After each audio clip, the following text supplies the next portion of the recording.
Well, hello there, good people. Hi, it's Jason with Green Country Agroforestry here.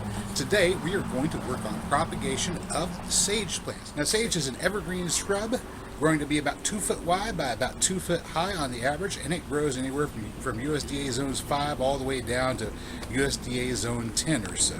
Now, as an evergreen, it is in leaf all year round for the most part, and in flower, well, right around this part of the year, it varies, plus or minus. It's starting to finish up at the moment, but they can be in flower all the way through until July, depending upon where you're at.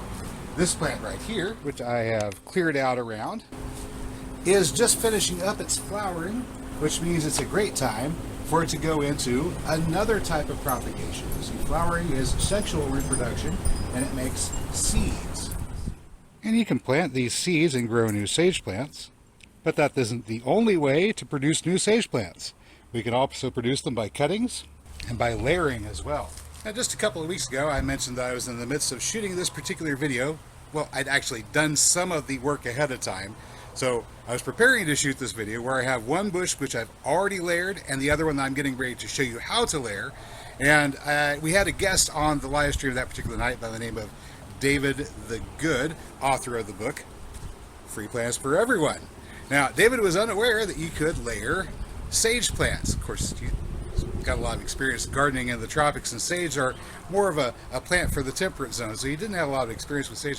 So I said, well, yes, as a woody perennial, you can definitely layer sage plants. Just hadn't seen it done before, but if you open up the book here, Free Plants for Everyone, here on page 49, where we have 48, there's an illustration of air layering. 49 right here, I'm reading under ground layering right there. You see ground layering? It says, even easier than air layering is ground layering. This method can be as simple as taking a low-growing branch of a shrub or tree, then bending it down to the ground so you can bury a portion of it and putting a rock on top to keep it in place as it roots. All right, so right there. And guess what? You should buy this book because it works. Watch. All right, before we get going, we're going to go ahead and create a little bit of space over here. So I'm just going to take my rake and lift these branches up and out of the way, and just scrape along here. Ooh, look, I got a cutting. I can take cuttings out of this one. All right, that's not what we're here to do though. We're just going to scrape away here, create a nice space. All right. There's a Monarda fistulosa here, bee balm right there. And now we can see all this lovely stuff here. And you see this branch coming out, it's got some woody growth here. And of course, you can see how the flowers are done up here. And this is the important part. Usually if you're going to be trying to propagate something, wait until it's done with one type of reproduction, in this case flowering, before trying to get it to reproduce through another type of reproduction. So I'm looking for woody stems that are low already. Here's one. This is woody. It's already down pretty far. Might be able to use that one. Some of these are up too high. Okay. So let's see here. I've got that one, and I've got another one here that I can probably make use of. Let's see if I can get this to kind of come out this direction. I want it out here. There we go. Yeah, that's good. I'm just going to go ahead, put the soil around here at the base where these little, another potential cutting here, where these little shoots are coming up. If I pack the soil around that, then here in a couple of weeks, it should form roots, and I can separate these two as two entirely new plants. Let's find another stem. Okay, here we go. Here's this one here. Once again, boy. See how woody it is? See, these woody perennials, whenever they're not busy trying to flower and make seeds, can be propagated this way. Go ahead and lower that down. You gotta lower it down without breaking it. And then cover that woody stem, pardon me, with the soil there, just like that. Of course, we want to cover here too. There we go. And then we're going to come around because I've got, oh, I'm starting to lose it. Starting to lose it. All right. Start from the tip and work our way back, maybe. There we go. And we got these guys. Oh, don't want to break this. I gotta get this down here and cover it with the soil. See, this is where having the rock comes in handy, right? Bend that down and keep this stem making contact with the ground. There we go. So there's 1, 2, 3, 4, 5, 6, 7, 8. A whole bunch of new sage plants that can be started right here if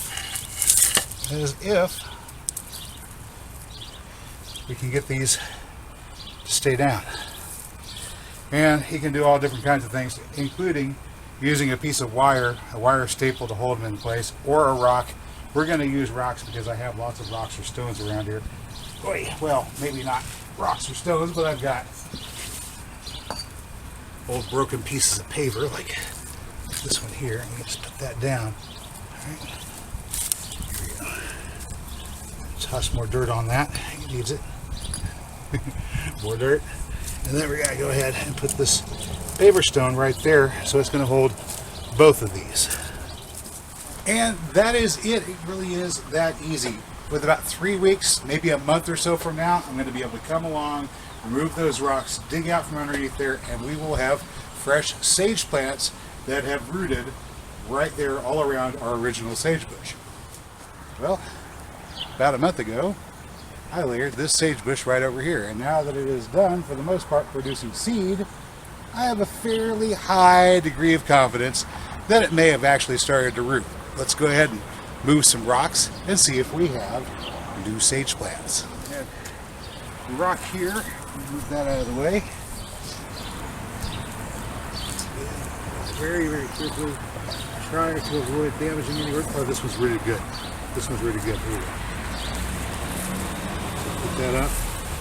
We're going to cut this tree right here. There we go. All right, this is a good one.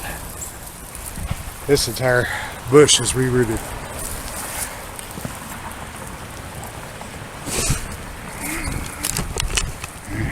There we go. Here's a sage bush, ready to go. Right over here to the bucket. We'll transplant that here in a minute. Well, now that I've created a new sage bush, I guess I should find a place to put it. And I've got some space right here. Let me see. I've got a bunch of little baby redbuds over here. And I don't want to disturb the redbuds because I'm going to want to dig those out a bit later on. There's one there, there's one there. There's another one there. Another one there. So a bunch of redbuds in this spot, another one there. But another one there. Right here. Here's a place I think I could plug in another plant. Let's just use my old fingers to tear into the soil a little bit.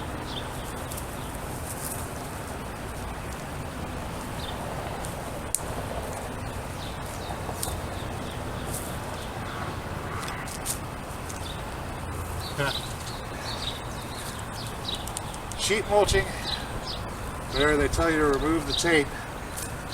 That's why it's still here. Still here. Let's see if I can dig with my fingertip. Dig it in. Boy. Dig it in. Boy. Yep. There we go. It's a little clay, but all in all, not too bad. There we go. All right.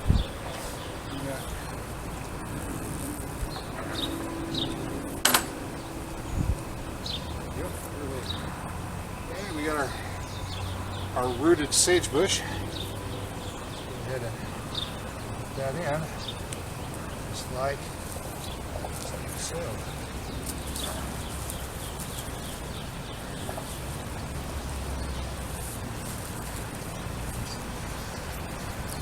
There we go, guys. Alright, so there we go. A brand new sage with ground layering. Ta-da! Well, good people, that's all I've got for you today. As always, I hope you found this video informative or entertaining. If you did, you know what to do. I will catch you next time. But until then, get out there and get growing.